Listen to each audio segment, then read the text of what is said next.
అదే RTV app వార్తల్ని క్షణాల్లో చదివే అవకాశం ఉంటుంది. ఒక న్యూస్ పేపర్, ఒక టెలివిజన్ ఛానల్ మీ చేతుల్లో ఎప్పుడూ ఉంటాయి.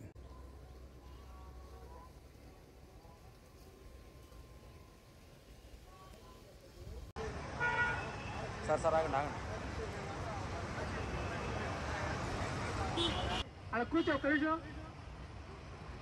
మీడియాకి తెలియజేయాలి. ఉపాధ్యాయ ఫెడరేషన్ వర్ధిల్లాలి. ఆంధ్రప్రదేశ్ ఐక్యోపాధ్యాయ ఫెడరేషన్ రాష్ట్ర సహాధ్యక్షులు రామిరెడ్డి గారు. విద్యా వ్యవస్థలో దీర్ఘకాలికంగా ఉన్నటువంటి అనేక సమస్యలపై ఈరోజు యునైటెడ్ టీచర్స్ ఫెడరేషన్ ఆధ్వర్యంలో కూడా ధర్నాకు తిరిగిన పరిస్థితి ప్రకాశం జిల్లా కేంద్రమైన ఒంగోలులో ఉంది. ముఖ్యంగా విద్యా వ్యవస్థలో ఉన్నటువంటి పాఠశాల పునర్వ్యవస్థీకరణ, అదేవిధంగా బదిలీలు మరియు ప్రమోషన్ల వ్యవహారాల్లో ఉన్నటువంటి సుమారు 18 డిమాండ్స్ని ఈరోజు అయితే ప్రభుత్వం ముందుకు తీసుకొచ్చిన పరిస్థితి. అసలు వారి డిమాండ్స్ ఏంటి, వారు ఎటువంటి సమస్యలు పరిష్కారం కోరుకున్నారు, వారు మాట్లాడి తెలుసుకునే ప్రయత్నం చేద్దాం. ఇప్పుడు మనతో పాటు యూటీఎఫ్ నాయకులు ఉన్నారు. సార్ చెప్పండి, మీరు చాలా రోజుల నుంచి ఈ సమస్యలు ఇలాగే ఉన్నాయి. అనేక సంఘాలు అంటే మీ విద్యాశాఖలో ఉన్నటువంటి అనేక ఉపాధ్యాయ సంఘాలు కూడా ధర్నా చేస్తున్న పరిస్థితి. అసలు ముఖ్యంగా ఎటువంటి సమస్యల మీద మీరు నిరసన చేస్తున్నారు? సార్, నా పేరు కొమ్మోజు శ్రీనివాసరావు, ఆంధ్రప్రదేశ్ ఐక్యోపాధ్యాయ ఫెడరేషన్ రాష్ట్ర గౌరవాధ్యక్షుడిని. గత ప్రభుత్వం జియో నెంబర్ 117 తీసుకొచ్చింది. దానివల్ల హై స్కూల్స్, ఎలిమెంటరీ స్కూల్స్, పాఠశాలలు చాలా తగ్గిపోయినాయి. అలాగే టీచర్ పోస్టులు కూడా తగ్గిపోయినాయి. పోనీ వాళ్ళ పెట్టినటువంటి జీవో వల్ల పిల్లలు పెరిగారంటే 10 లక్షల మంది పిల్లలు ప్రభుత్వ పాఠశాలలో చేరడం తగ్గిపోయి ప్రభుత్వ పాఠశాలల నుంచి ప్రైవేటు పాఠశాలకు వెళ్ళారు. అందుకని జీవో నెంబర్ 117 రద్దు చేయమని గత ప్రభుత్వాన్ని కోరాం. ఇప్పుడు వచ్చిన ప్రభుత్వం రద్దు చేస్తామని చెప్పి ఇంతవరకు రద్దు చేయకుండా ప్రత్యామ్నాయ జీవో ఇచ్చేంతవరకు వేచి చూడాలని చెప్పింది. ఇంతవరకు ప్రత్యామ్నాయ జీవో ఇవ్వాల. ఇప్పుడు ఇవ్వకుండానే ఎగ్జిక్యూటివ్ ఆర్డర్స్ ద్వారా పాఠశాల రీస్ట్రక్చరింగ్ చేశారు. ఈ చేసే క్రమంలో ఏమవుతుందంటే 3, 4, 5 తరగతులని హై స్కూల్కి విలీనం వద్దంటే విలీనం ఆపేసి ఈ 3, 4, 5 తరగతులతో పక్క పాఠశాలకి విలీనం చేస్తున్నారు. ఈ 3, 4, 5 తరగతులను విలీనం వద్దని ఇప్పుడు మన ప్రభుత్వంలో 40,000 ప్రైమరీ స్కూల్స్ ఉంటే వాటిని అట్లానే ఉంచి 45 కంటే ఎక్కువ రోజులు ఉన్నటువంటి ప్రైమరీ పాఠశాలని మోడల్ ప్రైమరీ పాఠశాలగా చేస్తున్నారు. ఆ ప్రైమరీ పాఠశాలకి 5 టీచర్ పోస్టులు ఇవ్వాలని చెప్పి మేము డిమాండ్ చేస్తూ ఉన్నాం. అయితే వాళ్ళు ఏమంటున్నారంటే మోడల్ ప్రైమరీ పాఠశాలకు అయితే 5 పోస్టులు ఇస్తాం, బేసిక్ ప్రైమరీ పాఠశాలకు అయితే 2 పోస్టులే ఇస్తామని చెప్తున్నారు. అది 1:20 అంటున్నారు. 20 నుంచి 60 అయితే 2వ పోస్ట్ అంటున్నారు. మేమేమంటున్నామంటే మోడల్ ప్రైమరీ స్కూల్స్ 5 పోస్టులు ఇస్తున్నారు, సంతోషం. కానీ బేసిక్ ప్రైమరీ స్కూల్లో 40 దాటితే 2వ పోస్టు, 41కి 3వ పోస్టు ఇవ్వాలని చెప్పి మేము డిమాండ్ చేసి మోడల్ ప్రైమరీ స్కూల్తో పాటు బేసిక్ ప్రైమరీ స్కూల్స్ కూడా బతికేలాగా చూడాలి. ఇప్పుడు ఇవ్వకపోతే తర్వాత ఆ పాఠశాల బతకవు, ప్రైమరీ పాఠశాల బతకపోతే హై స్కూల్కి చాలా ఇబ్బంది.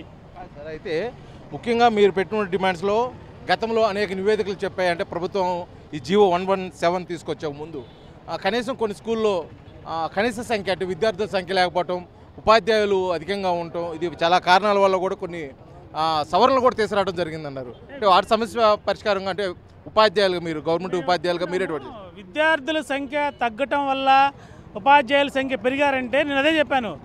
గత ప్రభుత్వ విధానాలు ఎన్ని చెప్పుకున్నా మొత్తుకోపోవడం వల్లనే విద్యార్థుల సంఖ్య తగ్గింది. ఇప్పుడు కూడా మేము చెప్తున్నాం. ఇప్పుడు 1:20 అన్నారు. ఒక ప్రైమరీ పాఠశాల ఉంది, 41 మంది పిల్లలు ఉన్నారు. దానికి 3 టీచర్ పోస్టులు ఇవ్వమని చెప్తున్నాం. ఆ స్కూల్ బతికిద్ది, ఇంకా పిల్లలు పెరుగుతారు, ప్రైవేట్ స్కూల్ నుంచి ప్రభుత్వ పాఠశాలకు వస్తారు. అక్కడ పిల్లలు లేరని చెప్పి ఇప్పుడు టీచర్ పోస్టులు ఇవ్వకపోతే రేపు ఈ పిల్లలు కూడా వెళ్ళిపోయిన తర్వాత ఇంకా ఆ టీచర్ పోస్టులు కూడా ఉండవు. బ్రతకాలంటే టీచర్ పోస్టులు ఇవ్వాలి. ఇప్పుడు మోడల్ ప్రైమరీ స్కూల్కి లోకేష్ బాబు గారు చెప్పింది ఏంటంటే 5 టీచర్ పోస్టులు ఇస్తామన్నారు. కానీ ఈరోజు ఏమంటున్నారు, 60 కంటే లోపు ఉంటే 4 పోస్టులు, 60 దాటితే 5. సీలింగ్ ఎందుకు? ఇవ్వాలనుకున్నప్పుడు 5 పోస్టులు అన్ని చోట్ల ఇవ్వాలి. మోడల్ ప్రైమరీ పాఠశాలలు పెడుతున్నారు, చాలా సంతోషం. కానీ 5 టీచర్ పోస్టులు ఇవ్వాలని చెప్పి మా డిమాండ్. రెండోది, హై స్కూల్కి సంబంధించి ఈరోజు రాష్ట్ర వ్యాప్తంగా హై స్కూల్ టీచర్లు చాలా ఆందోళన. ఇది మీరు ప్రభుత్వం దృష్టికి మీడియా ద్వారా మేము తెలియజేసేది. 1:40 సెక్షన్ పెట్టారు. 2వ సెక్షన్ కావాలంటే 53 మంది పిల్లలు ఉంటే కానీ 2వ సెక్షన్ రావట్లా. 53 మంది పిల్లలకి ఒక టీచర్ ఎలా బోధిస్తారు? ఒక సెక్షన్ అంటే ఎట్లా?